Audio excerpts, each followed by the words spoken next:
এগুলো হোক আর যেগুলো সরকারি দলের বাইরে আছে, ক্ষমতার মসনদের দিকে লালায়িত হয়ে লুলুপ চোখে তাকিয়ে আছে, এরা হোক,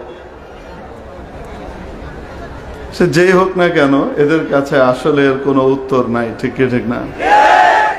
কারণ খেলাফত আলা মিনহাজিন নবুয়া যদি এদেশে প্রতিষ্ঠিত হয়, সেটা যদি নাও হয়, তারপরেও আলেম ওলামাদের কাছে 5টা বছর ছেড়ে দেয়া হয়, এই ঢেলার বাংলা সত্যিকারের সোনার বাংলায় পরিণত হবে। ঢেলার বাংলা কেন বললাম? বঙ্গবন্ধুর স্বপ্ন ছিল সোনার বাংলা, সেই স্বপ্নটা বাঙালি জাতি আজ 52 বছরেও দেখতে পায় নাই। ঠিক আছে? সেই স্বপ্নটা বাস্তবায়ন করতে হলে সুইজারল্যান্ডে যারা পাচার করে, এই টাইপের লোকদের হাত থেকে দেশকে মুক্ত করা সময়ের দাবি। আসতে বলুন, ঠিক কি ঠিক না? এজন্য দেখবেন পরস্পরে এরা যতই বিরোধী হোক না কেন, আলেম ওলামা রাজনীতির ময়দানে সত্যিকারের সক্রিয় ভূমিকা পালন করবে, এটা দেখলে আবার সবগুলোই একজোট হয়ে হা হা রা রা করা শুরু করে দেয়। ঠিক ঠিক সব এক নয়। আগে তো যা একটু ভয় পেত থিওরিটিক্যাল, এখন তো প্র্যাকটিক্যাল ভয় পাওয়া শুরু করেছে আফগানিস্তান দেখে। ঠিক ঠিক না? প্র্যাকটিক্যাল ভয় পাওয়া শুরু করেছে। হায় রে হায়, এই পার্টি যদি ক্ষমতায় আসে, আলেম ওলামারা যদি এদের শাসনের দায়িত্ব নেন, তাহলে তো গোটা এই অর্ধ শতাব্দী ধরে সমস্ত লুটপাট জনগণ ভালোভাবে হাড়ে হাড়ে বুঝে ফেলবে। তখন তো এদেশে থাকা হয়তো দায় হয়ে যাবে।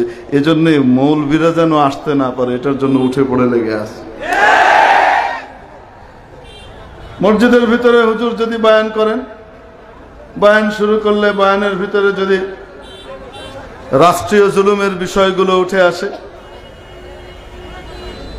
এবং পরস্পরের মাঝে তাদের যে স্ববিরোধী কথাবার্তা, এগুলো যখন উঠে আসে, আলেম ওলামারা চোখে আঙুল দিয়ে ধরিয়ে দেন। তখন বলে, হুজুর ইসলামের কথা বলেন, রাজনীতির কথা বলবেন না। বলে কি বলে না? কার কথা বলবেন? রাজনীতির কথা বলে কি বলে না? আচ্ছা বলেন তো দেখি, রাজনীতি কি ইসলামের বাইরে না ভিতরে? নবীজির 23 বছরের নবুয়তি জীবনের শেষ 10 বছর নবীজি রাষ্ট্রনায়ক ছিলেন। আসতে বলুন, ঠিক কি ঠিক না? নবীজি গোটা মুসলিম বিশ্ব শাসন করেছেন। তাহলে রাজনীতি কি ইসলামের বাহিরে না ভেতরে? ভেতরে। মুশকিল হলো, ইসলামী রাজনীতি প্রতিষ্ঠিত হলে চোরদের ভাত মারা যাবে। এজন্য সব চোরা দলমত নির্বিশেষে এই ব্যাপারে একমত, হুজুরদেরকে এগুতে দেয়া যাবে না। মেরে মোহতারাম দোস্ত,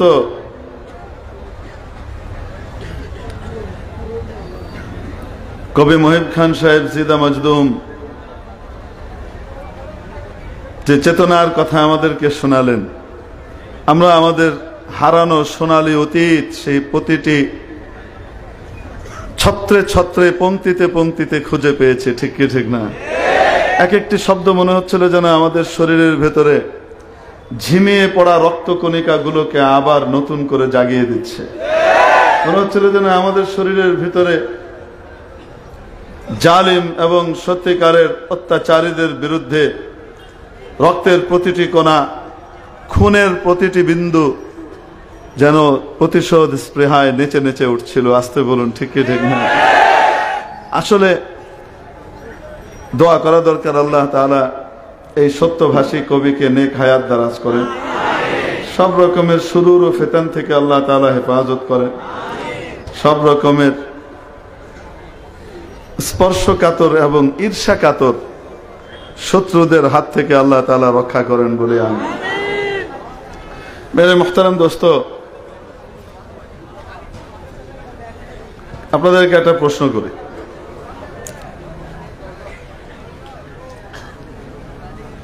এই দেশে নৌকার রাজনীতি করবে, এমপি হবে কে? যার সাথে বর্তমান আওয়ামী লীগ নেত্রী শেখ হাসিনার সম্পর্ক নাই না আছে? যার সাথে সম্পর্ক নাই সে কি নৌকার প্রতিনিধিত্ব করতে পারে? আসতে বলেন না। আচ্ছা, বর্তমানে ধানের শীষের রাজনীতি, বিএনপির রাজনীতি করে এমপি হতে পারার জন্য এগিয়ে যেতে পারে, নমিনেশন পাবে কে? যার সাথে খালেদা জিয়া, তারেক জিয়ার সম্পর্ক নাই না আছে? আছে। সে হলো অধিকারী। আসতে বলেন ঠিক কি ঠিক না? আচ্ছা, এরশাদ সাহেবের লাঙ্গল প্রতীকে নির্বাচন করবার জন্য এগিয়ে যাবে কে? যার সাথে বর্তমান চেয়ারম্যান জিএম কাদেরের সম্পর্ক নাই না আছে? যদি না থাকে সে প্রতিনিধিত্ব করতে পারে? বলেন তো দেখি, এই জমিনটা কার? আরো আসতে, আরেকটু আসতে বলেন। লিল্লাহি মুলকুস সামাওয়াতি ওয়াল আরদ। আসমান এবং এই জমিনের কর্তৃত্ব, মালিকানা, ক্ষমতা, রাজত্ব একমাত্র কার? আরো আসতে বলেন। তাহলে আল্লাহর জমিনে রাজনীতি করার অধিকার কার? যার সাথে আল্লাহর সম্পর্ক নাই না আছে? আল্লাহর সাথে সবচেয়ে বেশি সম্পর্ক নবীদের, তারপরে নবীর ওয়ারিস আলেম ওলামাদের। ঠিক কি ঠিক না? অতএব এই দেশে, এই জমিনে, আল্লাহর এই জমিনে, আল্লাহর এই পৃথিবীতে আল্লাহর প্রতিনিধিত্ব করতে হলে, রাজনীতি করতে হলে, যার সাথে আল্লাহর সম্পর্ক নাই, যে আল্লাহকে অস্বীকার করে, যে নাস্তিক্যবাদে বিশ্বাসী, বা যে নামে মুসলমান আসলে মুনাফিক, এই রকম লোকের রাজনীতির কোনো অধিকার নাই। আসতে বলুন ঠিক ঠিক। তাহলে এদেশে আসলে সত্যিকার অর্থে, এদেশ কেন, গোটা জমিন, এই বাংলাদেশটা কি পৃথিবীর বাইরে না ভিতরে? তো পৃথিবীর মালিকানা কার? যদি আল্লাহর মালিকানাধীন এই পৃথিবী মনে করে থাকি, তাহলে অবশ্যই আল্লাহর সাথে যাদের ক্ষমতা, সম্পর্ক, আল্লাহর সাথে যাদের দৃঢ় মজবুত বন্ধন রয়েছে, তারাই সত্যিকার অর্থে এই জমিনে রাজনীতির অধিকারী। ঠিক কি ঠিক না? অন্যদের অধিকারী নাই। খামাখা ফালতু কথা। এসব গায়ের জোরে মাস্তানি করতেছে, বলেন না কেন? তো মজার জিনিস হলো, গায়ের জোরে মাস্তানি করে লাফাল মেরে যাই করো না কেন, আজরাইলকে ঠেকাইতে পারলো না আজ পর্যন্ত কেউ। কত চেষ্টা, কত তদবির, কত এই আর কত সেই, হাজার চেষ্টা করেও ফেরাউন আজরাইলকে আটকাইতে পারে নাই। হাজার চেষ্টা করার পরেও বিশ্ব সম্রাট নমরুদ আজরাইলকে ঠেকাইতে পারে নাই। ঠিক কি ঠিক? হাজার চেষ্টা করেও এদেশের যত বড় বড় মাথারা ছিলেন, তারা কেউ আজরাইল সাহেবকে আটকাতে পারেননি। বর্তমানেও যারা লাফালাফি করে বেড়াচ্ছেন, লম্ফঝম্ফ করে বেড়াচ্ছেন, আজরাইল কিন্তু তাদের কেউ ছাড়বে না। আসতে বলেন ঠিক। বুদ্ধিমান সে যে নাকি আজরাইলের কথা চিন্তা করে আগেই সোজা হয়ে যায়। আর যদি আগে সোজা না হয়, তাহলে ওই যে একবার এক সাপের সাথে ব্যাঙের দেখা হয়েছে। ব্যাঙ বলছে, আঙ্কেল তুমি এত এঁকে বেঁকে চলো কেন? তুমি সোজা রাস্তায় চলতে পারো না? সিরাতে মুস্তাকিমে চলতে পারো না? দেখো না সূরা ফাতিহায় বলা হয়েছে, ইহদিনাস সিরাতাল মুস্তাকিম, আমাদেরকে সিরাতে মুস্তাকিমের হেদায়েত দিন। মামা তুমি কি একটু সোজা চলতে পারো না? মানুষ তো সিরাতে মুস্তাকিমে চলে, তুমি কি একটু সোজা চলতে পারো না? সাপ বলে, ফস, তোর মতো তুচ্ছ ব্যাঙ আবার আমার সামনে এত বড় বড় কথা বলে? বুঝেন নাই মনে হয়। এজন্যই দেখবেন শরীয়তে লেখা আছে, অজগরটি আসছে তেড়ে, আর কিছু পাই নাই। যেহেতু নিজেরা সাপের মতো এঁকে বেঁকে চলে, এজন্য শুরুতে অজগর নিয়ে আইছে সাপের বাজারে। ঠিক কি ঠিক? তো এটাই বলছে আর কি, যে তুমি এত এঁকে বেঁকে চলো, একটু সোজা চলতে পারো না? তো সাপ মিয়া বলে, চপ, বড় বড় কথা বলিস, খেয়ে ফেলবো, পেটের জেলে ভরে ফেলবো, ভাবখানায় আর কি। তো কিছুক্ষণ পরে এঁকে বেঁকে চলছে, তো তার ভিতরে এলাকার ছেলেপেলেরা দেখে ফেলেছে মিয়া সাহেব এভাবে ভেবে যায়। তো ছেলেপেলেরা তাড়া দিয়েছে, সে আরো আঁকা বাঁকা শুরু করেছে। এখন এঁকে বেঁকে চলার কারণে কি দ্রুত যেতে পারছে নাকি পিছিয়ে পড়ছে? যেই কথা সেই কাজ দিছে। মা পোলাবাইন মেরে টেরে সোজা করে রাস্তার ভিতরে এই মাথা সোজা করে রেখে দিছে।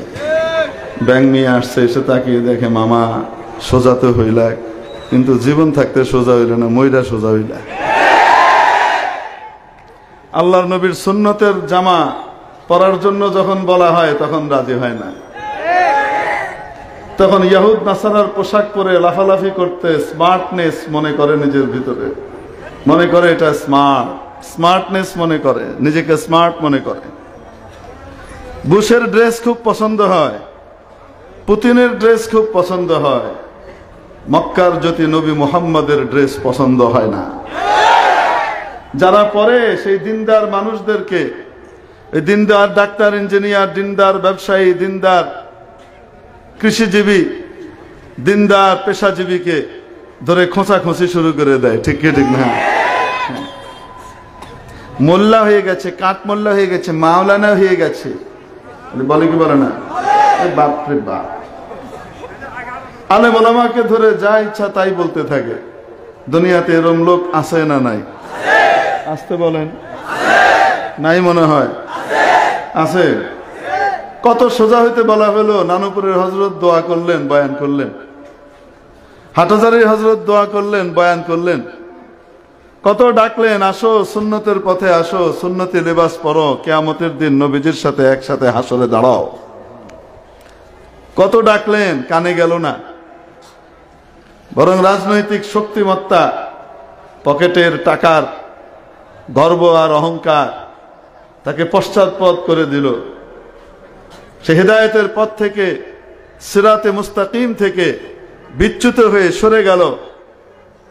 মৃত্যুর পরে তো ঠিকই রে বাবা, সেই পাঞ্জাবি পরলা, সেই কামিজই তো পরলা, সেই জুব্বাটাই তো পরলা, সোজা হয়ে তো সামনে আসলা। যদি মৃত্যুর আগে হইতা তাহলে ফেরেশতারা আসমান থেকে নাজিল হয়ে তোমাকে অভ্যর্থনা করে নিয়ে যেত, ইস্তেকবাল করত। আর এখন পিটাইতে পিটাইতে নিয়ে যেতেছে। ঠিক কি ঠিক না? সত্য কথাগুলো শুনতে খুব তেতই লাগে, কিন্তু আসলে ক্যান্সার যখন কারো হয়ে যায় না, তখন ভিটামিন দিয়ে কাজ হয় না, তখন কেমোথেরাপি দেয়া লাগে। বলেন না কেন? কেমোথেরাপি যখন দেয়া হয় তখন খুব আরাম লাগে না, যার হয় তার খুব কষ্ট হয়। আর কষ্টটা এই পরিমাণ হয়, মাথার চুল চলে যায়, চোখের ভ্রু চলে যায়, অদ্ভুত টাইপের এক ডাইনি মার্কা চেহারা হয়। বলেন না কেন? এত কষ্ট হয়। তারপরেও যে কেমোথেরাপিটাকে সহ্য করে, হজম করে, সে আল্লাহর রহমতে একটা সময় সুস্থ হয়ে যায়, চুল টুল আবার ফিরে আসে। আসতে বলেন, ঠিক কি ঠিক না? আর যে সহ্য করতে পারে না, সহ্য করবে না, কেমো নিবে না, আলেম ওলামার তেতো কথা শুনতে রাজি হবে না, শুধু মিঠা মিঠা কথা শুনে ভাই গরু দাও জান্নাতে যাও, এই টাইপের সিস্টেমের ভিতরে পড়বে, তো বুঝতে হবে যে এরকম লোক ইমানি ক্যান্সার নিয়ে দুনিয়া থেকে বিদায় নেবে। ইমানটা সাথে নিয়ে যেতে পারবে কিনা, এটাই বড় ভয়ঙ্কর বিষয় হয়ে দাঁড়ায়। ঠিক কি ঠিক না? এজন্য হুজুরদের তেতো কথাগুলো খারাপ লাগলেও শুনতে হয়। আসতে বলেন, ঠিক কিনা? হুজুররা যে মিঠা কথা বলে সেটাও শুনতে হয়, হুজুররা যে তেতো কথা বলে সেটাও শুনতে হয়। আসতে বলেন। সব কথা আমার ভাল লাগবে তা নয়। আমাদের যেমন শরীরে রোগ হয়, শরীরে রোগ হলে সব রকমের ওষুধ যে ভালো লাগে তা কিন্তু নয়। কিছু ওষুধ খেতে খুব মজা লাগে। যেমন আপনার ওই যে সিভিট আছে, সিভিট পাইলে তো একদিনে মানে এক পাতা সামনে আছে, একদিনে এক পাতা সবাই মেরে দিবে গোপনে গোপনে। আর ছোট পোলাপাইন যদি হোমিওপ্যাথিক ওষুধের বড়ির পায়, তা তো সারছে কাম। ঠিক কি ঠিক না? মজা, খাইতে কত মজা। অপরদিকে ইনজেকশন, ওইটাও তো একটা ওষুধ, কয় না কেন? ওই ইনজেকশন দিয়ে যখন ওষুধটা দেয় তখন ভাল লাগে, তখন উহু করে। তো ডাক্তার যখন ইনজেকশন দেয়, ইনজেকশনটা যে সবর করে নিয়ে নেবে সে সুস্থ হয়ে যাবে, আর যে নাকি সবর করবে না চাইতে যাবে, এই হুজুর কি বললো, বুঝতে পারছেন? ঘট করতে থাকবে ষাঁড়ের মতো, জানোয়ারের মতো। ওই মরণটাও জানোয়ার টাইপেরই হবে। ঠিক ঠিক হচ্ছে। মেরে মুহতারাম দোস্ত, মানুষ কি অবনতির দিকে যায় না, উন্নতির দিকে যায়? আসতে বলেন তো দেখি, আরো আসতে বলেন। অবনতি না উন্নতি? খারাপের দিকে যেতে চায় না, ভালোর দিকে যেতে চায়। একটা সমাজকে সভ্য, ভদ্র, স্মার্ট হিসেবে গড়ে তুলতে হলে একটা জাতিকে ভদ্র হিসেবে গড়ে তুলতে হলে একটা ভদ্র শিক্ষা ব্যবস্থার দরকার হয়, ঠিক কি? অভদ্র আর বেহায়াপনা বেলেল্লাপনায় ভরা, অভিনয় আর নাচ গানে ভরা শিক্ষা ব্যবস্থা দিয়ে কোনো সময় সভ্য ভদ্র জাতি তৈরি করা যাবে না। নিমের গাছ লাগিয়ে, মান্দার গাছ লাগিয়ে আমের আশা করলে যেমন কখনো আম আসবে না, ঠিক তেমনি ভাবে বাজে শিক্ষা ব্যবস্থা দিয়ে, কুফরি শিক্ষা ব্যবস্থা দিয়ে কখনো ইমানদার জাতি তৈরি হবে না। জাতির সাথে বেঈমান, দেশের সাথে বেঈমানি করা জাতি তৈরি হবে, ঠিক কি? ঠিক। প্রিয় উপস্থিতি, আমাদের দেশের শিক্ষা ব্যবস্থা নিয়ে বহুত খেলাধুলা চলছে, বলেন না কেন? শিক্ষা নিয়ে যখন আলোচনা সমালোচনা হয় তখন সকলকে সুযোগ দিতে হয়, মনোযোগের সাথে শুনতে হয়, কারণ এই শিক্ষা আমার বাচ্চাটাও নিবে।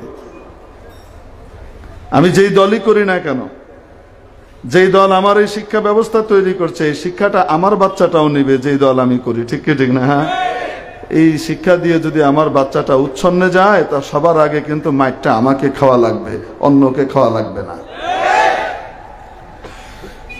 যাই হোক, বিভিন্ন রকমের আলোচনা সমালোচনা আপনারা শুনছেন, কি কি বলে, কি কি অনেক রকমের তো দেখছেন, এগুলি বাদ, এগুলো আর আমরা বলতে চাই না। তবে আমরা একটা জিনিস বলতে চাই, সেটা হলো আমাদের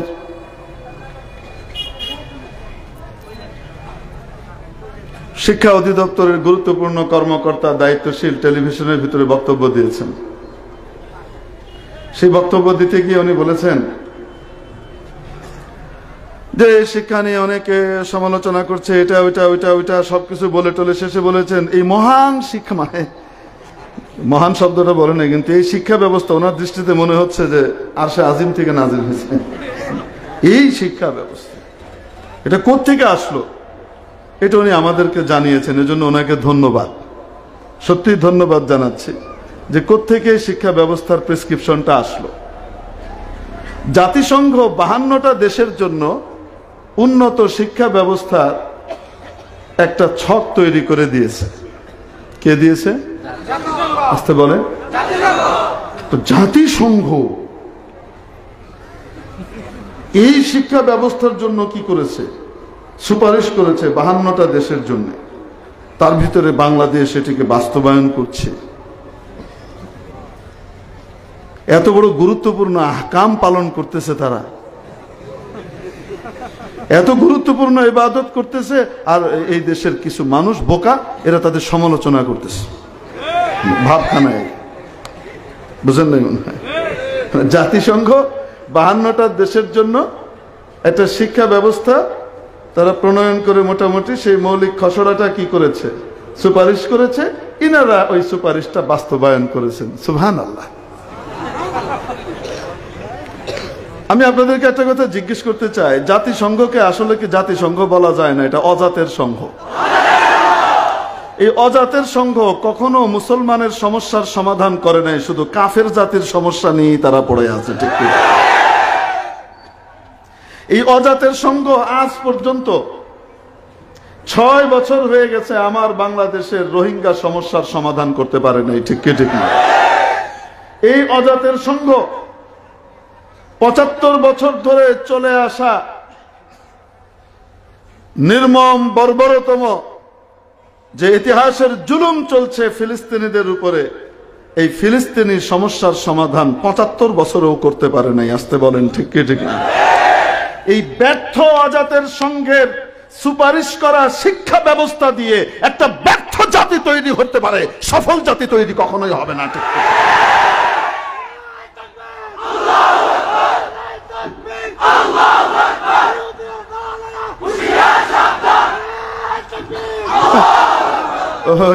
ওই ব্যাংক, তারপরে আরো কি কি, এগুলার জবাব দিতে গিয়ে মনে করেছে বাঁচিয়ে দিবে। অবস্থাটা আমার কাছে মনে হয়েছে জবাব শুনে ফাররা মিনাল মাতারি ওয়া কামা তাহতাল মিজাব। বুঝেন নাই মনে হয়? বৃষ্টির ছাঁট থেকে বাঁচতে গিয়ে যে সমালোচনা হচ্ছে দেশব্যাপী, সমালোচনার জবাব দিতে এসছে। তো জবাব দিতে গিয়ে বৃষ্টির ছাদ থেকে বাঁচতে গিয়ে ওই যে সারা ছাদের পানি যেই পাইপটা দিয়ে পড়ে ওইটার তলে গিয়ে খাড়াইছে। এবার থলের বিড়াল বেরিয়ে গেছে। আসল জিনিসটা বলে দিছে যে কার সুপারিশে, কার নির্দেশনায় আমাদের জন্য এই শিক্ষা ব্যবস্থা আনয়ন করা হচ্ছে, আমদানি করা হচ্ছে। আসতে বলেন ঠিক কি ঠিক না? এখন আসেন আমি একটু পজিটিভলি আলোচনা করছি, এটা নেগেটিভলি না, আমাদের দেশের বাস্তবতা হিসেবে আমি বলছি। আমার দেশের কৃষ্টি কালচার ভালো না, আমেরিকার কৃষ্টি কালচার ভালো। জাতিসংঘকে পরিচালনা করে কিন্তু সবচেয়ে বড় চাঁদাবাজ আমেরিকা, ব্রিটেন, এরা। ঠিক কি ঠিক না? তো ওদের কালচারটাই ওরা আমাদের উপরে চাপিয়ে দিতে চাইবে, এটাই খুব স্বাভাবিক। আমাদের নিজস্ব জাতিসত্তাকে বিলীন করে আমাদের সবাইকে ইংরেজ মন মানসিকতার তৈরি করতে পারলে তারা সফল। আমাদেরকে তারা তাদের কালচারাল দাস আর দাসীতে রূপান্তরিত করবে, ব্যাস এটাই, অন্য কিছু না। আমাদের নিজস্ব জাতিসত্তা থাকবে না। আমি কিছু আপনাদেরকে উদাহরণস্বরূপ তুলে ধরে বলছি, আপনারা আমাকে বলবেন কোনটা ভালো, ওদের দেশেরটা না আমাদের দেশেরটা। আমেরিকাতে আমাদের দেশে যেমন দেখেন না, কিছুদিন পর পর আমরা কি করি, জামা, শার্ট, প্যান্ট এগুলা বদল করি, নতুন নেই, পুরানটা বাদ, নতুনটা নেই, নেই কি নাই না? শৌখিন মানুষরা কিছুদিন পর পর নতুন নতুন গাড়ির মডেল চেঞ্জ করে, 4-5 বছর পর পর করে, কি করে না? আমরা যেমন এরকম 2-4 বছর পর পর জামা কাপড়, গাড়ি টাড়ি এগুলা বদল করি, ইউরোপ আমেরিকার এরা 4-5 বছর পর পর জামাই আর বউ বদল করে। কোন কালচারটা ভালো, ওদেরটা না আমাদেরটা? মানে ওদের হলো রীতি এই। আপনি দেখবেন আমাদের দেশে ভাদ্র মাস এবং কার্তিক মাসে একটা প্রাণীর বসন্ত আসে, দেখেন নাই মনে হয়? ভাদ্র মাসে একটা প্রাণীর কি আসে, বসন্তকাল আসে। আপনি তখন দেখবেন তাদের কাছে হার কুত্তিকে তাদের ভালো লাগে, কুত্তার কাছে। তো কুত্তা এই কুত্তির সাথে কয়েকদিন, তারপর এটা বাদ, আরেক কুত্তি, তারপর ওই কুত্তির সাথে কয়েকদিন, ওটা বাদ, আরেক কুত্তি, এরপরে ওটা বাদ, আরেক কুত্তি, করে কি করেন? কুত্তিকে দেখবেন কিছুদিন এই কুত্তার পিছনে ঘুর ঘুর করতেছে, এখানে ওখানে চুমা দিচ্ছে কুত্তা। তারপরে দেখবেন কয়দিন পরে এই কুত্তা বাদ, আরেক কুত্তা, ওরে আরেক কুত্তা, ওইটার পিছনে কিছুদিন, তারপর ওইটা বাদ, আরেক কুত্তা। বুঝাইতে পারি নাই মনে হয়? তাহলে কিছুদিন পর পর জামাই আর বউ বদল করা, এটা কি মানুষের কালচার না কুত্তার কালচার? জানোয়ারের কালচার। ওদের ভিতরে কালচারটা এরকম। ওরা এটা কল্পনাই করতে পারে না যে একটা বউ নিয়ে বা একজন হাজবেন্ডকে দিয়ে সারা জীবন কেউ পার করে দিবে। How it possible? তাদের ভাবখানাই এটা কিভাবে সম্ভব? ইকবাল রোড মসজিদে আমার এক মুসল্লি ছিলেন এবং ওখানে উনি দীর্ঘদিন আমাদের কার্যনির্বাহী কমিটির সদস্য ছিলেন, জনাব আখতার ফারুক ভাই। খুব ভালো মানুষ, সৎ মানুষ। আখতার ফারুক ভাই জাতিসংঘের উচ্চপদস্থ কর্মকর্তা ছিলেন বাংলাদেশে। একদিন আমাকে এসে বলছেন যে হুজুর, আমার বিদেশ থেকে আমাদের কর্মকর্তারা আসছে, আমি তাদেরকে রিসিভ করতে গেছি, এখানে কি করব, তারা কিছু দেখবে ঠেকবে। তো রিসিভ করে নিয়ে আসার সময়, এয়ারপোর্ট থেকে রিসিভ করে নিয়ে এসছে, আসার সময় আমাকে জিজ্ঞেস করলো, তোমার ছেলে মেয়ে কয়জন, এই কয়জন, বিয়ে শাদী কতদিন হয়েছে? বলছে তখন তো হুজুর আমার বিয়ে শাদীর বয়স 20 পার হয়ে গেছে, প্রায় 25-এর কাছাকাছি। আচ্ছা, তুমি তোমার ওয়াইফকে নিয়ে হ্যাপি কিনা জিজ্ঞেস করছে। আখতার ফারুক ভাই বলছেন হ্যাঁ, আমি খুব হ্যাপি, আমি খুশি আছি। আচ্ছা, তো এটা কয় নম্বর? উনি বলেন প্রথমে আমি বুঝতে পারি নাই কয় নম্বর বলতে কি বুঝাইতেছে, মানে কি আমার অনেকগুলা বউ এরকম কিছু কিনা। তো আমি বললাম কেন, কয় নম্বর মানে 1 নম্বর। কাহা সেটা তো বুঝলাম, মানে তোমার বিয়ের জীবনের পর থেকে এখন এইটা কয় নম্বর বউ? এই যে 20-25 বছর পার করেছে, এটা কয় নম্বর বউ? ডাক্তার ফারুক ভাই বলছেন যে এটা তো এক বই, তো যাকে বিয়ে করছি তারে দিয়ে তো 25 বছর পার করলাম, আবার কয় নম্বর হবে কেন? তো ওনার কর্মকর্তা এই কথা শুনে চোখ কপালে তুলে বলছে স্ট্রেঞ্জ। ডাক্তার ফারুক ভাই আমাকে এই ঘটনা শুনেছেন আজ থেকে প্রায় 7-8 বছর আগে। মানে কিছুদিন পর পর জামাই আর বউ কি করে, বদল করতে থাকে। বদল করতে করতে করতে করতে কালচারের কি দশা হয় জানেন? যেই কয়দিন রস সেই কয়দিন যশ। যখন রসের বয়স শেষ হয়ে যায়, 40, 45, 50 পার হয়, এখন কপাল কুঁচকে যাচ্ছে, চোখের কোনায় ভাঁজ পড়ছে, এখন কেমন কেমন বুড়ো বুড়ো লাগছে, মানে এখন কষ শুরু হয়ে গেছে, এখন আর রস নাই। কি এই কষের জমানায় আসার পরে তখন আর তার দায় দায়িত্ব নেওয়ার মতো কেউ থাকে না। তখন সে নির্মম পরিণতিটার দিকেই তাকে যাওয়া লাগে। পরিবার পরিজন ছেড়ে বৃদ্ধ নিবাসে আর সেই ওল্ড হোমে আশ্রয় নিতে হয়, ঠিক কি ঠিক না? অথবা নিজের ঘরের ভিতরে একা একা থেকে লোনলি জীবন যাপন করতে থাকে, আর একটা পর্যায়ে এই হতাশার ভিতরে হয় কখনো আত্মহত্যা করে, কখনো মরে পচে পড়ে থাকে, খবর নেওয়ার কেউ থাকে না, দুর্গন্ধ বেরোয়ার পরে এসে উদ্ধার করে নিয়ে যায়। এটা হলো ওখানকার চিত্র। আর আমাদের দেশের সভ্যতা কি এই ব্যাপারে? একজনকে বিয়ে করেছে, যেই স্বামীকে বিয়ে করেছে সেই স্বামীকে নিয়েই মৃত্যু পর্যন্ত, কবর পর্যন্ত যাবার নিয়ত করে রেখেছে, ঠিক কি ঠিক না? সে পার করে দিচ্ছে। এক স্ত্রীকে বিয়ে করেছে, বা যে স্ত্রীকেই বিয়ে করুক না কেন, তাকে কয়দিন পরে বদল করে ফেলবে এই নিয়ত করে না, বরং বিয়ে করে আজীবনের জন্য তার জীবনটাকে সে কাটিয়ে দেবার নিয়ত করে জীবন কাটায় আসতে, বলেন ঠিক কি ঠিক না? সারা জীবন পার করে যাচ্ছে। দেখা যায় ফলশ্রুতিতে ইসলামী এই তাহজিব তামাদ্দুন, এই কৃষ্টির কারণে আমার বাঙালি জাতি কতটুকু সুখ লাভ করে গোটা জাতি হিসেবে কল্পনা করে দেখেন। যে যখন রসের সময় থাকে তখন তো সবাই থাকে, কষের সময় তো কেউ পায় না, কেউ আসে না। কিন্তু এই ইসলামী তরিকার উপরে চলবার কারণে, এই কৃষ্টি বাঙালি এই কালচারকে ধারণ করবার কারণে রসের সময় তো স্ত্রীও আছে, স্বামীও আছে। যখন নাকি কষের সময় শুরু হয়েছে তখন তাদের মহব্বত কমে না, দিন দিন বাড়তে থাকে, ঠিক কি ঠিক না? কেমন বাড়া জানেন? না দেখে থাকতে পারে না। রাগ গোসা যতই হোক না কেন, কিছুক্ষণ না দেখলে কান্নাকাটি শুরু করে দেয়। অবাস্তব না বাস্তব?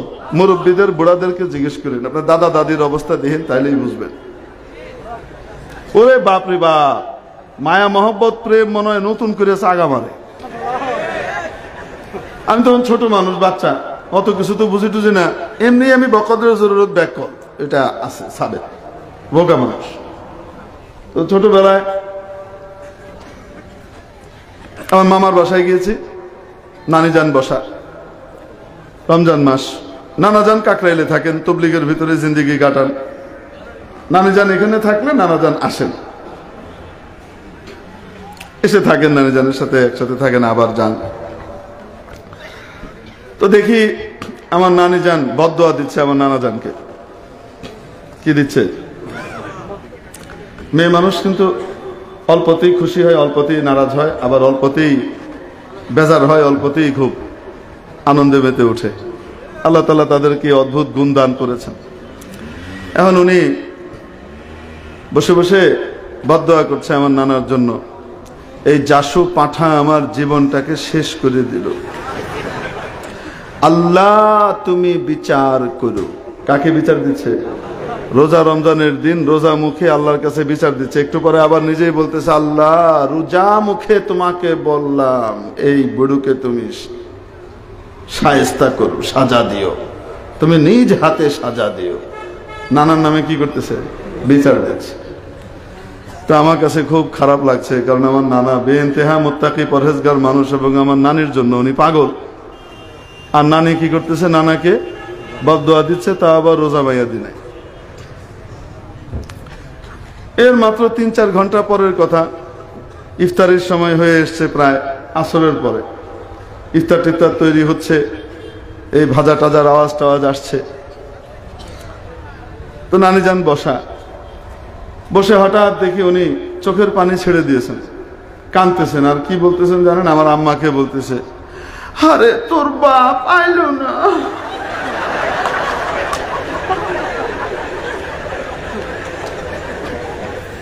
আমার আম্মাজানকে বলছে, আরে তোর বাপ আইলো না, মানে আসলো না।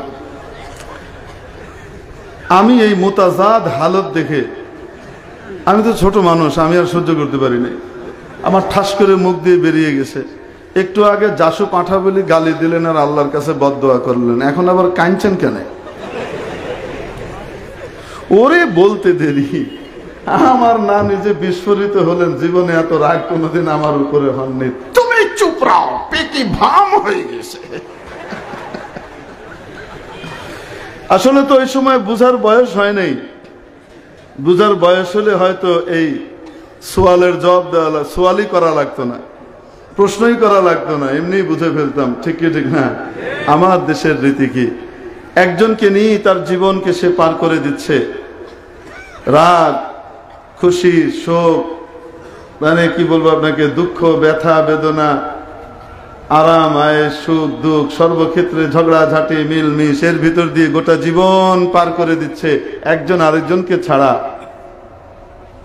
জীবন শেষ করবে এটা কল্পনাই করে না। আসতে বলেন, ঠিক কি ঠিক না? তাহলে কোন কালচারটা ভালো? আমেরিকান, ইউরোপিয়ান যে কালচার, কিছুদিন পর পর জামাই আর বউ বদল করতে থাকে। রস যেই কয়দিন আছে সেই কয়দিন তো সবাই টানতে থাকে। যখন রস শেষ, কষের সময় কেউ দায়িত্ব নেওয়ার মতো নাই, হয় ওল্ড হোমে পড়ে মরা লাগে, নতুবা নিজের বাড়ির ভিতরে এসে কখনো আত্মহত্যা করে, কখনো ওই বাড়িতে একা থাকতে থাকতে থাকতে থাকতে থাকতে থাকতে কোন সময় মরে পড়ে থাকে, দরজা বন্ধ, কেউ জানতেও পারে না। প্রতিবেশীরা 3-4 দিন পরে লাশের দুর্গন্ধ শুনে খবর দেয়, ফায়ার সার্ভিস এসে কি করে উদ্ধার করে নিয়ে যায়। ওইটা ভালো না আমার দেশেরটা ভালো? আসতে বলে। ইউরোপ আমেরিকার শুধু ভালো ভালো জিনিসগুলো আমাদের সামনে মানুষ বলে, আসল জিনিসগুলা বলে না। ভেতরের অশান্তিটা কেমন এটা বলে না। আচ্ছা, এরপরে আসেন, ডক্টর হুমায়ুন আহমেদ সাহেব লিখেছেন, মওলানা সাহেবদের কথা বা আমরা যদি আমাদের আত্মীয় স্বজনের কথা বলি, তাদের মুখ থেকে শুনে বলি, তাহলে বলবে যে হুজুররা হয়তো বানিয়ে বানিয়ে বলছে। এজন্য ওনাদের এই বিশিষ্ট কথা শিল্পী মরহুম ডক্টর হুমায়ুন আহমেদ সাহেবের কথা থেকে উল্লেখ করছে। উনি ঘটনা লিখেছেন, উনি যখন ওখানে গবেষণা করতেন, পিএইচডি করছেন, ওই সময়কার ঘটনা উনি বলছেন, অহরহ এরকম ঘটনা ঘটে। একটা তো আমার নিজের সামনেই হয়েছে। ওল্ড হোমের মধ্যে বৃদ্ধ নিবাসে বাপ অথবা মা মারা গেছে, কর্তৃপক্ষ ছেলের কাছে ফোন করেছে, তোমার বাবা মারা গেছে, তোমার মা মারা গেছে। উনি ওখানে বাবা বা মা কোনো একজনের কথা লিখেছেন, আমার ঠিক মনে নাই, কিন্তু ঘটনাটা বলছি আমি। ফোন করেছে কর্তৃপক্ষ যে তোমার বাবা বা মা মারা গেছেন, তুমি আসো, শেষকৃত্যে অংশগ্রহণ করো, মানে কাফন দাফনে অংশগ্রহণ করো। ছেলে ওখান থেকে বলে দিচ্ছে, আমি খুব বিজি, আমি আসতে পারবো না। তোমরা ফিউনারালের ব্যবস্থা করে ফেলো, যা বিল আসে বলে দাও, আমি অগ্রিম বিল পাঠিয়ে দিচ্ছি, আমি টাকা দিয়ে দিচ্ছি, কিন্তু বাপের বা মায়ের মুখ দেখার মতো সুযোগ আমার নাই, আমি অনেক ব্যস্ত। এটা হলো ওখানকার কালচার। আর আমার এখানকার কালচার কি?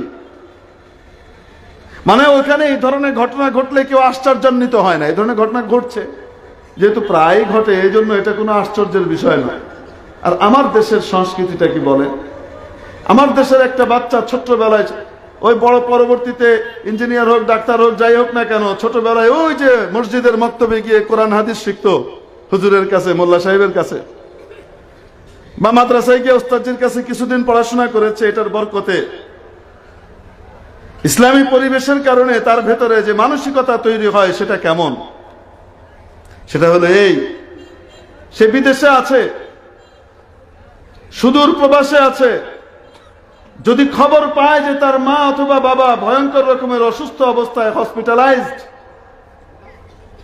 যে কোনো সময় চলে যেতে পারে। এই এতটুকু শুনলে আর সে দেরি করতে পারে না। তার কোম্পানি তাকে ছুটি দেখ আর না দেখ, বাই ফোর্সে ওখান থেকে পাগল হয়ে যায়, তৎক্ষণাৎ ইমার্জেন্সি টিকিট কাটে, কয়েক গুণ বেশি দাম দিয়ে ধার কর্য করে টিকিট কেটে সে ছুটে আসে দেশে, তার বাবাকে তার মাকে এক নজর দেখবার জন্য, তার পাশে দাঁড়াবার জন্য। ঠিক কি ঠিক না? কোনটা ভালো, ওদেরটা না আমাদেরটা? কোন কৃষ্টি কালচার ভালো, ইউরোপিয়ানদের, আমেরিকানদের না আমার বাংলাদেশে, আমার সোনার বাংলাদেশে? ওখানকার কালচার কি? একটা বাচ্চা 18 বছর বয়স পর্যন্ত তার বাবা মার কাছে থাকা বাধ্যতামূলক। বাবা মা একটা বাচ্চাকে বড় করবার জন্য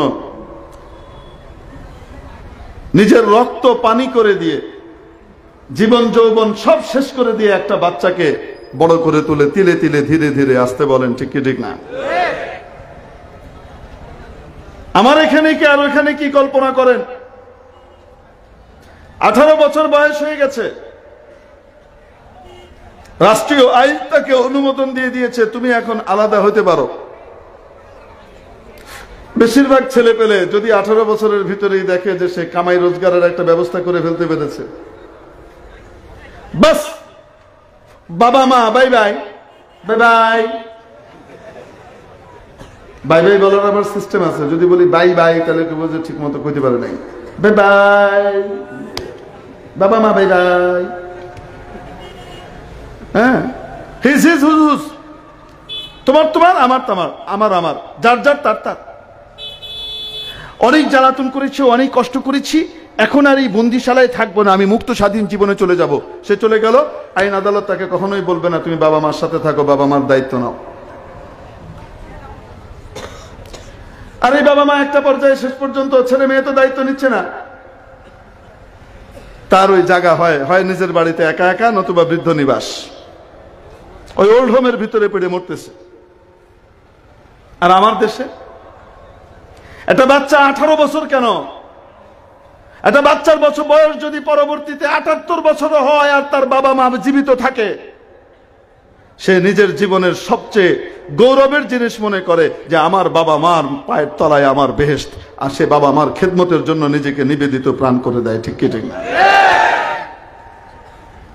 আপ্রাণ চেষ্টা করে, কখনোই সে নিজের বাবা মা থেকে আলাদা থাকার কথা সে ছেলেটা চিন্তাই করতে পারে না। বিভিন্ন কারণে, বিভিন্ন দায়িত্বের পালনের কারণে হয়তো এখান থেকে ওখানে যাওয়া লাগে, কিন্তু কিছুদিন পর পরে সে তার বাবা মাকে নিজের কাছে আনার জন্য ব্যাকুল হয়ে ওঠে, উতলা হয়ে ওঠে। আসতে বলেন ঠিক কি ঠিক না? এটা হলো আমার দেশের কালচার। 78 বছর বয়সও যদি হয় এক সন্তানের, আর তার বাবা মা জীবিত আছেন, শতায়ু, বিছানায় হাগামুতা করে বাবা মা, এই সন্তান নিজ হাতে তার বাবা মার হাগামুতা পরিষ্কার করে এবং এটাকে গর্বের কারণ মনে করে। আসতে বলেন ঠিক কি ঠিক না? এ হলো আমার দেশের কালচার, আর ওটা হলো ওদের দেশের কালচার। উন্নত কোনটা, ওইটা না এটা? আসতে বলেন, ইউরোপ আমেরিকারটা ভালো না আমার দেশেরটা ভালো? আমার দেশেরটা ভালো। আপনাদেরকে আর কিভাবে উদাহরণ দিব, আরো কত গাদা খানিক যে আছে, কতগুলা বলবো আপনাদেরকে। সামাজিক, এ তো পারিবারিক দিকে গেল।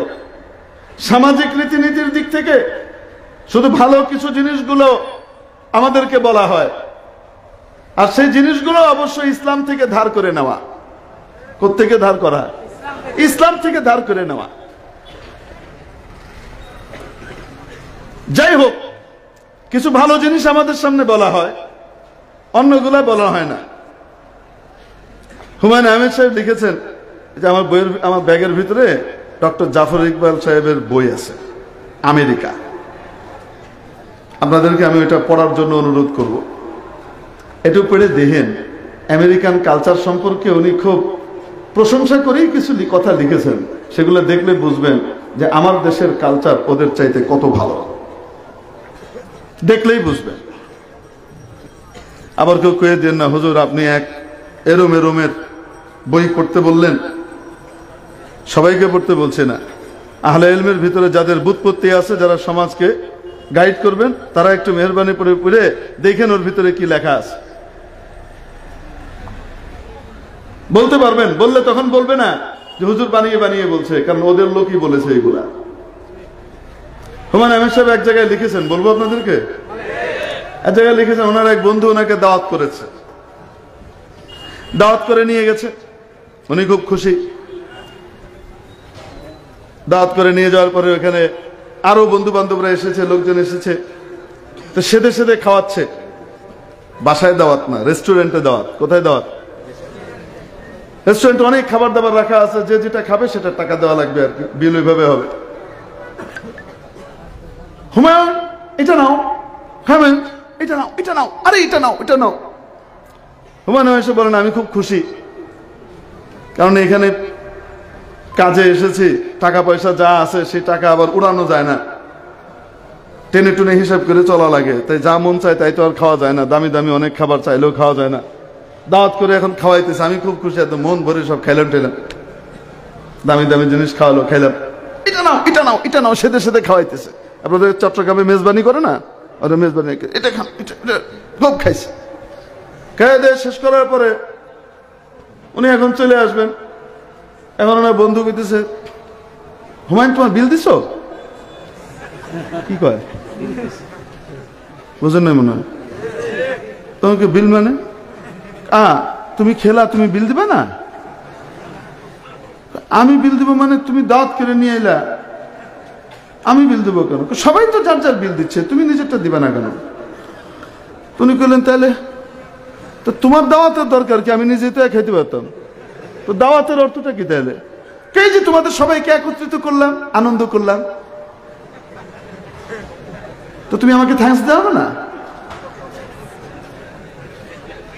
এরকম কালচার যদি আপনার এই চট্টগ্রামের ফটিকছড়িতে বা বাংলাদেশে কোনো জায়গাতে কেউ করে, ওই ইতরের লগে আপনি আপনার আত্মীয়তা করবেন কোন সময়? ওই গোষ্ঠীর সাথে আপনি আপনার গোষ্ঠীর কাউরে বিয়ে দিবার চাইবেন না। ইতরের গোষ্ঠীর মেহমানের কাছ থেকে টাকা নেয়, ঠিক কি ঠিক না? তো কোন কালচার ভালো, ওদেরটা না আমাদেরটা? আসতে বলেন। আমাদের এখানে মেজবান তার সাধ্যে যা আছে, চাই সেটা পান্তাবাতি হোক না কেন, সে সেটাই মেহমানের সামনে কি করে, পরিবেশন করে। যেটা আছে সে খাওয়াবে, সে যা পারে খাওয়াবে। মেহমানের পকেট থেকে টাকা বিল পরিশোধ করা হবে, এটা কোনো সময় সে কল্পনাই করে না আমাদের দেশের কালচারওয়ালারা। ঠিক কি বলেন? ঠিক কিনা? কোনটা উন্নত, ওদেরটা না আমাদেরটা? আসতে বলেন।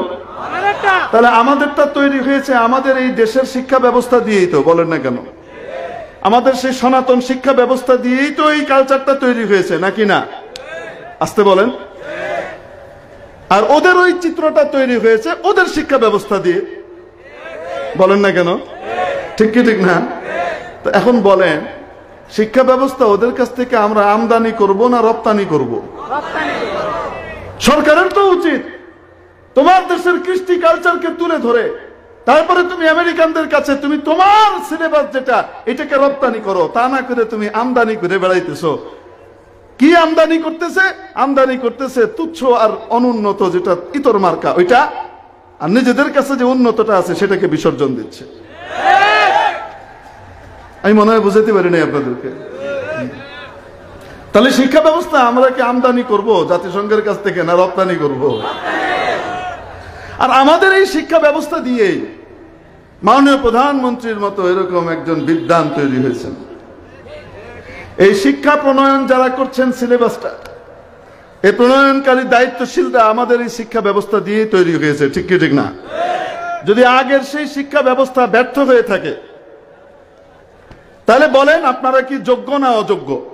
যদি বলেন এই শিক্ষা ব্যবস্থার কারণে আপনারা অযোগ্য, তাহলে অযোগ্যতার দায় এই মুহূর্তে পদত্যাগ করেন, যোগ্য মানুষ সিলেবাস তৈরি করবে।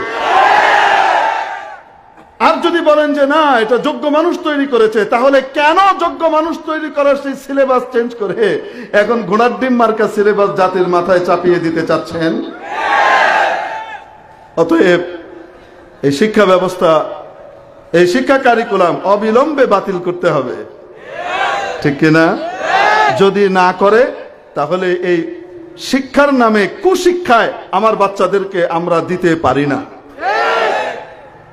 আমরা আমাদের বাচ্চাদেরকে বাধ্য হয়ে মাদ্রাসা শিক্ষার ভিতরে ঢুকাই দিব ইনশাআল্লাহ। কি বলেন? সত্যিকারের কোরআনী শিক্ষায় এদেশের মানুষ বড় হয়ে উঠবে। এবং আপনাদেরকে ধন্যবাদ। জাতি এদিকে আপনারা চেঞ্জ করেন না, আপনাদেরকে চেঞ্জ না করতেই বলি, যতদিন এই কুশিক্ষা বহাল রাখবেন ইনশাআল্লাহ আমাদের মাদ্রাসায় ছাত্র সংখ্যা 3 গুণ থেকে 4 গুণ হবে ইনশাআল্লাহ। আমরা টেনে টুনে আনতে পারতাম না তো, দেখবেন ইনশাআল্লাহ এখন দলে দলে আফওয়াজা ইয়াদখুলুনা ফিল মাদ্রাসাতি আফওয়াজা ইনশাআল্লাহ তাআলা, এবং রেনেসাঁ আসবে, এবং সেই রেনেসাঁর উপর বল করে ইনশাআল্লাহ তাআলা তাগুতি শক্তি পৃথিবী থেকে বিলীন হবে, সত্যিকারের আল্লাহওয়ালাদের রাজত্ব কায়েম হবে। এবং মুহিব খানের মতো মানুষ রাষ্ট্রনায়ক হওয়া খুব বেশি অসম্ভব কিছু না, আসতে বলেন ঠিক কি ঠিক না? আমি তোদেরকে একদম নির্দ্বিধায় চ্যালেঞ্জ করতে পারি, তোরা আমাদের ভিতরে যে সমস্ত আলেম ওলামারা আছেন এনাদেরকে মন্ত্রিসভার দায়িত্ব দিয়ে দেখো, সত্যিকারাতে আজাদি দিয়ে দেখো, তারপরে দেখো যে কিরকম রাষ্ট্র তারা চালাইতে পারেন, তোমরা কল্পনাই করতে পারবে না। তা মৌলবীদেরকে বোকা মনে করো না, আসমানি শিক্ষায় শিক্ষিতরা কখনো বোকা হইতে পারে না। মোরে মিসকিনা তাওয়ারা চুসলাইমা আমি কোনান বাকেলে রাকেলে নাদারা সাহাবা কোনান, মোরে মিসকিনা তাওয়ারা চুসলাইমা আমি কোনান। আসমানি এলেম এত দামি, এত গুরুত্বপূর্ণ, এত চমৎকার এক এলেম, কোরআন সুন্নাহর জ্ঞান এত উন্নত জ্ঞান। এই জ্ঞান যদি কোনো মানুষের মধ্যে আসে, সে যদি জন্মগতভাবে একেবারে বেকুব হয় না কেন, তাকে অত্যন্ত বুদ্ধিমান বানিয়ে দেয়। সুবহানাল্লাহ। বাকেলকে আকেল বানিয়ে দেয়। কি বানায়? বাকেল ছিল বোকামি আর বুদ্ধিহীনতার দিক থেকে আরবদের কাছে জরবুল মাসাল, মানে প্রবাদ তুল্য ছিল সে। মানে সে কেমন বোকা ছিল এটার বিবরণ আছে, যে কথা বললেই তো ধরা খেত, মানে বোকামি করে বসতো। এই জন্য বাবা একটা হরিণ কিনেছে। কি কিনেছে? হরিণ। বাজার থেকে আরেক জায়গায় পেয়েছি ঘোড়া কিনেছে, যেটাই হোক হরিণ কিনেছে। হরিণ কিনে ছেলের হাতে এটা দিয়েছে, বাকেলের হাতে। কিনেছে 11 টাকা দিয়ে। কয় টাকা দিয়ে? আর ওই দেশের 11 টাকা, বহু আগের ঘটনা তো। কিনে ছেলের হাতে দিয়ে বলেছে, বাকেল বাড়িতে নিয়ে যাবি, খবরদার কারোর সাথে কথা বলবি না, তুই কথা বললে কিন্তু আমার হরিণ যাবে। কি করবি না? খবরদার কারোর সাথে কথা বলবি না। এখন সে যাচ্ছে রাস্তায়, তাকে একজন দাম জিজ্ঞেস করলো, বাকেল কত দিয়ে কিনেছো? হরিণের দাম কত? না কোরবানির গরু কিনে বাড়িতে আইতে আইতে 100-150 জনের জবাব দেওয়া লাগে, কত দিয়ে কিনছেন? কন্যা কেন? এজন্য অনেক মানুষ এখন কাগজে লিখে গায়ে লটকায় রাখে যে দাম কত, দেখা দাও কত দিয়ে কিনছেন ভাই। তো এটা শুধু এই দেশে না, সব দেশেই আছে। আর হরিণ কিনে নিয়ে যাচ্ছে, যাবার পথে এক লোক জিজ্ঞেস করেছে, আরে বাকেল হরিণটা তো খুব সুন্দর, কত দিয়ে কিনলে তোমরা? এখন সে চিন্তা করতেছে কিভাবে বলে, আব্বা তো কথা কইতে না করছে, তো 11 তো কইতে হবে। এই জন্য 2 হাতে আঙ্গুল কয়টা? 5টা 5টা 10টা। তো এরকম করে রশিটাকে দাঁতের ভিতরে নিছে, আটকাইছে এরকম করে, আর এরকম করে দেখাইছে কত হয়েছে। আর ওই লোক বলতেছে 10।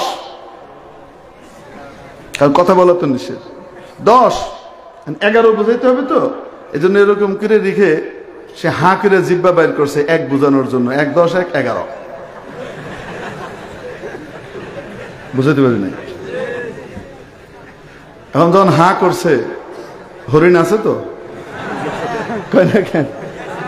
এই হলো বাকেল। আসমানি ইলম, কোরআনের ইলম যার হৃদয়ের মধ্যে আসে, এরকম বেকুবকেও বুদ্ধিমান বানিয়ে দেয়। বাকেলেরা আকেলে। এবং এই ইলমের গুণ হলো এই নাদারা সাহাবা কুনান, অশিক্ষিত মূর্খকেও সাহাবীর মতো জ্ঞানী বানিয়ে দেয়। সাহাবীর জ্ঞান কেমন? ক্ষণস্থায়ী জীবন নিয়ে তারা মেতে থাকতেন না। তাদের আসল টার্গেট ছিল আসল জীবন, আখিরাতের জীবন, পর্দার ওই পাশের জীবন, মৃত্যুর পরবর্তী জীবন, ঠিক কিনা? কারণ নবীজি বলেছেন, আল কাইসু মান দানা নাফসাহু ওয়া আমিলা লিমা বাদাল মাউত। প্রকৃত বুদ্ধিমান ওই ব্যক্তি, যে ব্যক্তি নিজের কাজকর্মের হিসাব নিকাশ নিতে থাকে এবং মৃত্যুর পরবর্তী জীবনের জন্য কাজ করে আর আমল করে। নবীজি বলেছেন আখিরাতের জন্য যে কাজ করে দুনিয়াতে, সে হলো প্রকৃত বুদ্ধিমান। আসতে বলেন ঠিক কি ঠিক না? আর বাকি যা আছে, যারা আখিরাতকে বাদ দিয়ে শুধু দুনিয়া নিয়ে মেতে থাকে, এরা আসলেই বোকা। খাসিরাদ দুনিয়া ওয়াল আখিরাহ আলা যালিকা হুয়াল খুসরানুল মুবিন। বুদ্ধিমান মানুষ আড়ালের জিনিসটাও বুঝে ফেলে, আর বোকা মানুষ যেটা শুধু দেখে ওইটা বুঝে, যেটা দেখে না ওইটা বুঝে না। বলেন না কেন? মৃত্যুর পরবর্তী জগতের কথা কি কেউ বুঝে? কেউ দেখতে পায়? দেখতে পায় না। বোকা মানুষ মৃত্যুর আগেরটা দেখতে পায়, আগ পর্যন্ত ওই দুনিয়ার জীবন নিয়ে মেতে থাকে, মৃত্যুর পরবর্তী আসল জীবন নিয়ে সে বেখবর থাকে। বুদ্ধিমান মানুষ মৃত্যুর পরবর্তী জীবনটাকে তার আসল টার্গেট বানায়। নাদারা সাহাবাকুনা, একেবারে বেকুব মানুষকেও, অশিক্ষিত মানুষকেও সাহাবীদের মতো জ্ঞানী করে দেয়। মোরে মিসকিনা তাওয়ারা চুসুলাইমামিকুনান, সাধারণ পিঁপড়ের মতো দুর্বল এক সৃষ্টিকে সুলাইমান আলাইহিস সালামের মতো ক্ষমতাশালী বানিয়ে দেয়। বলবো নাকি? কোরআন শরীফে ঘটনা আছে, বলবো? সুলাইমান আলাইহিস সালাম আর বিলকিস রানীর ঘটনা জানেন না?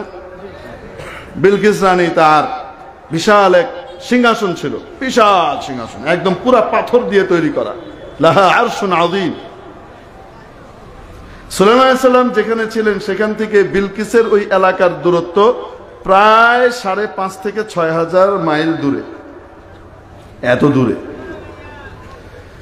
বিলকিস রওনা হয়েছে সুলাইমান আলাইহিস সালামের দরবারে আনুগত্য স্বীকার করবার জন্য। আগে অনেক ঘটনা আছে, আপনারা জানেন।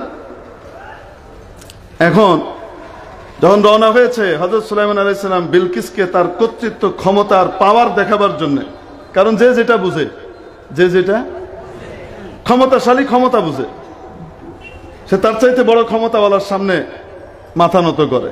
মেধাবী মানুষ তার চেয়ে বড় মেধাবী হলে তার সামনে মাথা নত করে, নাইলে নত করতে চায় না, গাইগুই করতে থাকে। ঠিক কি ঠিক না? এখন সুলাইমান আলাইহিস সালাম জিজ্ঞেস করলেন, আইয়ুকুম ইয়াতিনি বিআরশিহা ক্বাবলা আন ইয়াতুনি মুসলিমিন। সুলাইমান আলাইহিস সালামের ডান দিকে 500 বড় বড় আলেম থাকতেন, জবুরের মানুষ, আর বাম দিকে 500 বড় বড় জিন থাকতেন, জিন আলেম, আর সভাসদদের ভিতরে তো অনেকেই থাকতেন। বুঝাতে পারি না? এখন সুলাইমান আলাইহিস সালাম জিজ্ঞেস করেন, কে আছে? ও আমার কাছে এখানে এসে পৌঁছার আগেই তার বিশাল সিংহাসনটা, যে সিংহাসন 40 জন মিলেও উঠাইতে পারতো না, এত ভারী সিংহাসন, ওইটা ওইখান থেকে এখানে নিয়ে আসবে। ক্বালা ইফরিতুম মিনাল জিন, বড় এক দৈত্য, ইফরিত মানে জিনদের ভিতরে মহাশক্তিশালী আছে না কিছু বডি বিল্ডার, জিম করে। আরে জিম করে না, বিনা জিমেই বিশাল জিমওয়ালার চেয়ে শক্তিশালী আছে না এরকম কিছু দৈত্য। এরকম দৈত্য একজন দাঁড়িয়েছে, সে বলছে আমি নিয়ে আসবো আপনার কাছে। সুলাইমান আলাইহিস সালাম জিজ্ঞেস করলেন, সময় কতক্ষণ লাগবে?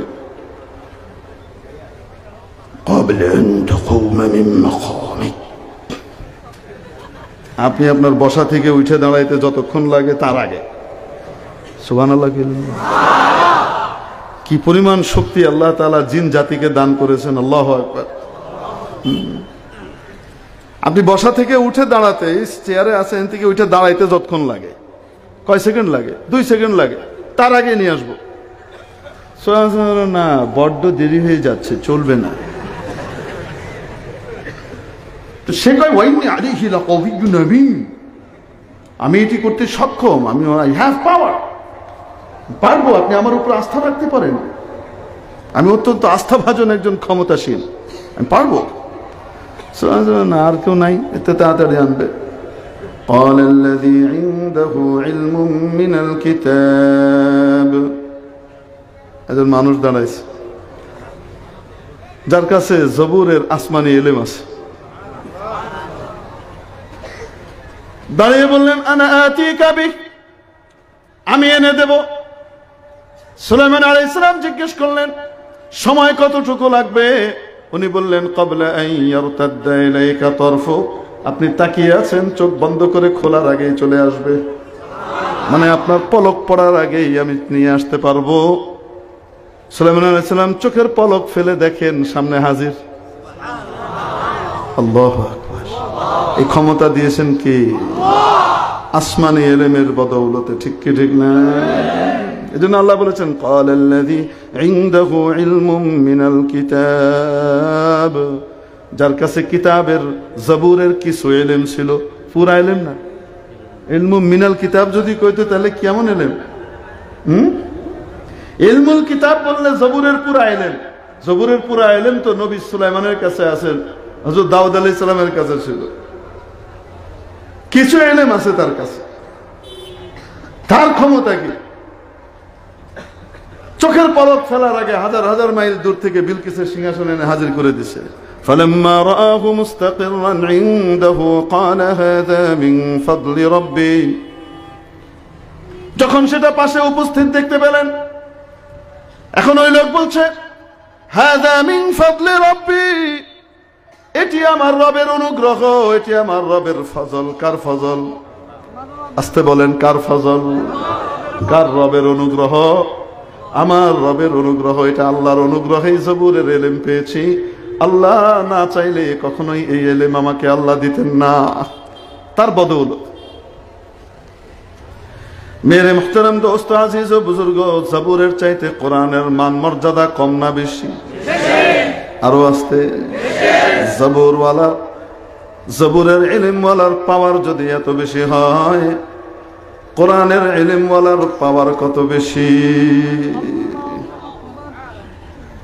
হুজুর এত পাওয়ার আছে, তাইলে আপনাদেরকে জেলখানায় নিয়ে বের করতে পারেন না কেন? প্রশ্ন আসে কি আসে? যার কাছে ক্ষমতা যত বেশি থাকে, যার কাছে পাওয়ার যত বেশি থাকে, সে তার মধ্যে ধৈর্যের ক্ষমতাও তত বেশি থাকে। বলেন না কেন? ক্ষমতা কার বেশি, শক্তি কার বেশি, ছাগলের না হাতির? তাই নাকি?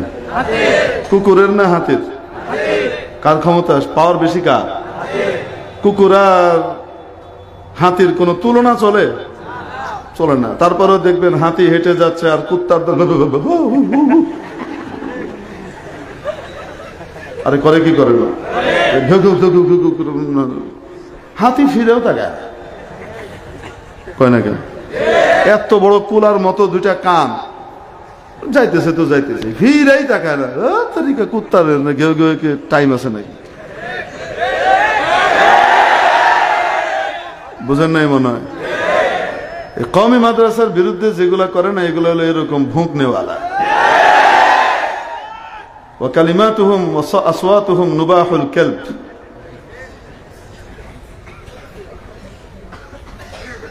পড়ছেন না, হাররা শারুন দানাবিন, এগুলো হলো এরকম। যাই হোক, এজন্য এগুলোর জবাব দেওয়ারও প্রয়োজন আমাদের। তো দেখবেন কত শক্তিশালী হাতি, কুত্তায় ঘেউ ঘেউ করে, পায়ে কামড় দিবার চায়, হাতি ফিরেও তাকায় না। তাকায়? তবে হাতি যদি রেগে যায়, তাহলে কুত্তাকে আছাড় মারারও দরকার নেই, শুধু চলার গতিটা ওইদিকে ফিরাই দিলেই হবে। বলেন না কেন?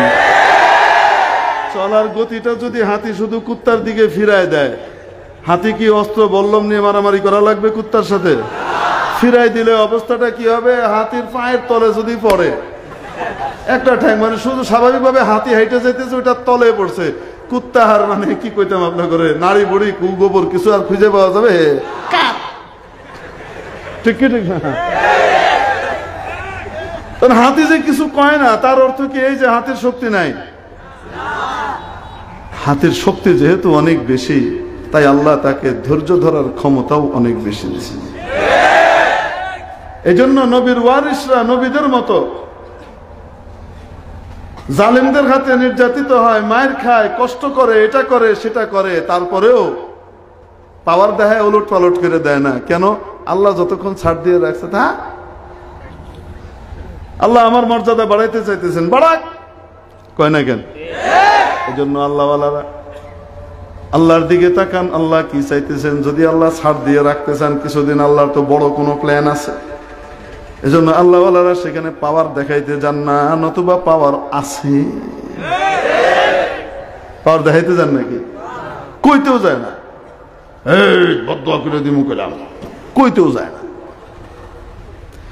যেহেতু আল্লাহ তাআলা বিশেষ পাওয়ার দিয়ে রেখেছেন, চুপ করে বসে থাক। এক বুজুর্গ ছিলেন শাহে দৌলা, কি নাম? বড় ওলি মানুষ, বুজুর্গ মানুষ, এলাকার সবার বাড়ি ঘর খুব সুন্দর, এটা এটা। আর তার বাড়িটা হলো একেবারে দুর্বল, মুলি বাঁশের বেড়া দিয়ে বানানো। ঝড় শুরু হয়েছে 1991, আপনাদের এই এলাকায় ঝড় হয়েছিল, কঠিন ঝড়। ওরে আল্লাহ, ভয়ঙ্কর জলোচ্ছ্বাস হয়েছিল,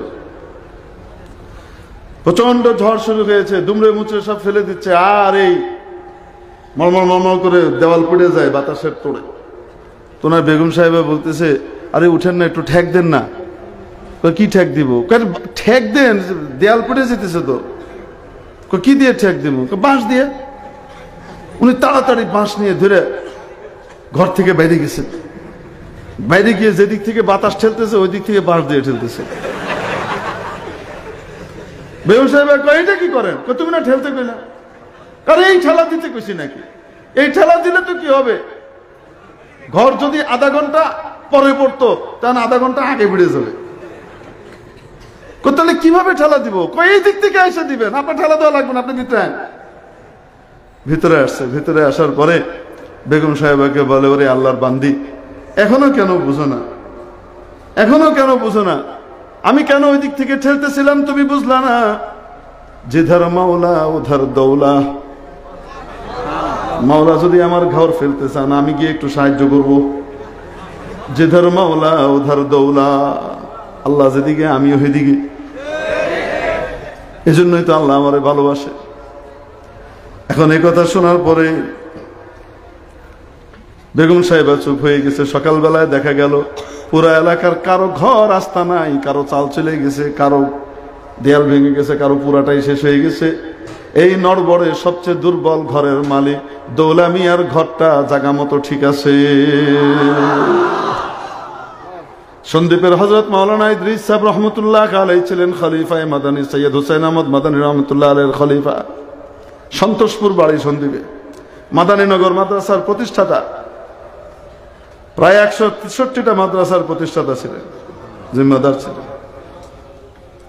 দায়িত্বশীল ছিলেন, জন ইন্তেকাল করেন। তো হযরত রহমতুল্লাহ আলাইহির ঘটনা, এইখানে যখন ওই 91-এর জলোচ্ছ্বাস আর ঝড় হয়, যারা ওই সময় জন্ম লাভ করো নাই বা বয়স হয় নাই 5-7 বছর, তারা বলতে পারবে না যে ওই ঝড়টা কেমন ছিল। ওই সময় আমি হেফজখানায় পড়ি, মনে হচ্ছিল যেন আমাদের সবাইকে নিয়ে উড়ায় চলে যাবে, এমন ভয়ঙ্কর অবস্থা ছিল। আর সমুদ্রের পানি কোন জায়গাতে 15 ফিট, কোন জায়গায় 20 ফিট উঁচু হয়ে জলোচ্ছ্বাসের মতো ভিতরে ঢুকছে জমিনে। ঝড় তো হয়েছে, গোটা সন্দ্বীপের এই মাথা থেকে ওই মাথা পর্যন্ত সব ভাষায় নিয়ে চলে গেছে। সন্দ্বীপ, কুতুবদিয়া, মহেশখালী, এগুলো ভয়ঙ্কর অবস্থা হয়েছিল ওই সময়। পুরা তীর উপকূল ধ্বংস হয়ে গেছিল একেবারে, হাজার হাজার মানুষ মারা গেছে ওই এক ঝড়ে। সব জায়গা দিয়ে পানি গেছে, কারো বাড়ির উপর ছাদ পর্যন্ত চলে গেছে, কারো একদম জানালার উপর পর্যন্ত পানি গেছে। হযরতের বাড়ি সাধারণ বাড়ি ছিল, মাদ্রাসার পাশে। উনি সারা রাত দরজা বন্ধ করে সেজদার ভিতরে ছিলেন আর দোয়া করছেন। সকালবেলায় দেখা গেছে এর ওর বাড়ি সব তৈরি টুড়ে সব শেষ, কারো বাড়ি আসত নাই, ওনার বাড়িরও কিছু হয় নাই, ভিতরে কোনো পানিও ঢুকে নাই। আল্লাহওয়ালাদের পাওয়ার আছে না রে? নাই, আছে। কিন্তু পাওয়ার থাকলেই আল্লাহওয়ালারা দেখেন না, কারণ যতদিন আল্লাহ সবর করেন আর ধৈর্য ধরেন, ততদিন পর্যন্ত ওনারাও চুপচাপ থাকেন, পাওয়ার দেখাইতে যান না। এই পাওয়ার কোরআনে কারীমের বদৌলতে আসে। কোরআনের উপরে যার আমল যত বেশি হবে, কোরআনের ইলম যার দিলে যত বেশি থাকবে, আর আমল যত বেশি থাকবে, তাকওয়া যত বেশি থাকবে, আল্লাহ রাব্বুল আলামিনের সাথে সম্পর্ক তার তত বেশি হবে, পাওয়ার তত বেশি হবে। ঠিক কি ঠিক? এই জন্য আপনাদেরকে জিজ্ঞেস করতে চাই, এই পাশ্চাত্যের প্রেসক্রাইবড, জাতিসংঘের প্রেসক্রাইবড যে কি আছে আমাদের এই আপনার প্রেসক্রিপশন দিয়ে যেটা তারা দিয়েছে শিক্ষা ব্যবস্থা, আর যে সিলেবাস তৈরি হয়েছে এটাতে পড়াবেন, নাকি ঐশী এলেম, আসমানি এলেম, কোরআনের মাদ্রাসায় ভর্তি করবেন? কে কে মাদ্রাসায় ভর্তি করবো বাচ্চাদেরকে হাত উঠাই। আল্লাহ কবুল করেন, হাত নামাই। যদি করেন তো বেঁচে গেলেন, না করলে সামনে জীবনে দেখবেন মেরে থাকবেন, বলবে দাফন করে দাও, আমার সময় নাই। ওইরকম পোলাই বেরিয়ে চিন্তা করেন না। ওয়া আখিরু দাওয়ানা আলহামদুলিল্লাহি রাব্বিল আলামিন।